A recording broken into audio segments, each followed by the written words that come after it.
அனைவருக்கும் வணக்கம். வாழ்க வளமுடன். அன்பான பிரபஞ்சத்துக்கு நன்றி. எல்லை இல்லாத பேராற்றலுக்கு நன்றி. நம்மளோட சேனலில் கடந்த காலமாக ஒரு 99% எல்லாருமே கேட்டிருந்த ஒரு கேள்வி இது ஒன்று மட்டும்தான். சார், நான் வசியம் கற்றுக்கிட்டு இருக்கேன், நான் வசியம் பண்ணணும்னு நினைக்கிறேன். தென் பொருள் வசியம், பண வசியம், தொழில் வசியம் இதெல்லாம் பண்ணணும்னு நினைக்கிறேன். பட் இது பாசிட்டிவாக நெகட்டிவாக நிறைய பேர் கேட்டிருந்தீங்க. அதை நம்ம பயன்படுத்துகிற பொறுத்து. வசியங்கிறது கத்தி மாதிரி,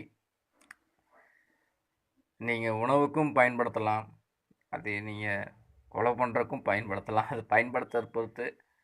நல்ல விஷயத்துக்காக இதை நீங்கள் பயன்படுத்திங்கன்னா அதோடைய எனர்ஜி வந்து 1000 முறை 1000 யானைக்கு பலம். நல்ல முறைக்கு நம்ம வசியத்தை பயன்படுத்தினோம்னா அதோட சக்தி 1000 யானைக்கு பலம். ஆனால் அதே தீயதுக்கு செலவு பண்ணனா அதே ரொம்ப கொடுமையான விஷயம். அதை அழிச்சிடும் நம்ம. ஓகே, இது வந்து இதை பற்றி நிறைய விஷயங்கள் பார்க்கலாம். ஆனால் நான் சொல்கிறது பாசிட்டிவான விஷயம். இது வசியத்திலே இருக்க ஒரு மிகப்பெரிய ஒரு பாசிட்டிவான விஷயம். இந்த விஷயம் நீங்கள் பண்ண போகும்போது நிச்சயமாக ஒரு மிகப்பெரிய உங்கள் லைஃப்பில் சேஞ்சஸ் கிடைக்கும்.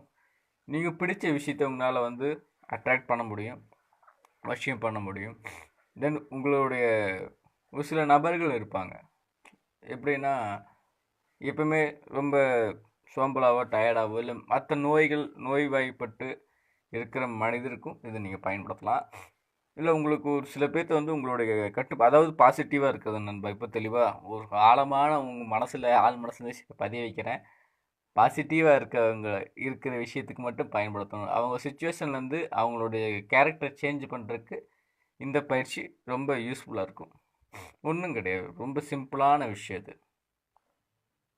நீங்கள் ஒரு நபரை பார்க்கணுன்னு வச்சுக்கோங்க. ஒரு நபரையோ இல்லை குறிப்பிட்ட ஒரு பொருளையோ எது பார்க்குறீங்களோ, நபர்கள் அதாவது மனிதர்களை வந்து வசியம் பண்ணுறது இந்த பாட்டில் பார்ப்போம். அடுத்த பாட்டில் பொருள்கள் எப்படி வசியம் பண்ணுறதுன்னு பார்ப்போம்.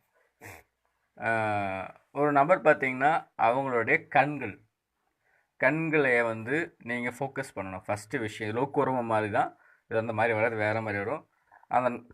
அந்த நண்பர்களுடைய கண்ணை வந்து நீங்கள் ஃபோக்கஸ் பண்ணிகிட்டே இருங்க. ஃபோக்கஸ் பண்ணிட்டுனா சும்மா ஜஸ்ட் அவங்களோட ஐஸை மட்டும் நீங்கள் நினைக்கணும். தொடர்ச்சியாக நினச்சிட்டு மெடிடேஷன் பண்ண போகும்போது உங்களோட கவனத்தில் வந்து இப்போ உங்கள் கண் எதிராக அந்தோட கண்வெளி இருக்கிற மாதிரி நீங்கள் மனதார் கற்பனை செய்யணும். கற்பனை செய்யப்போ நான் சொல்கிற விஷயத்தை மட்டும் நீங்கள் சொல்லணும்.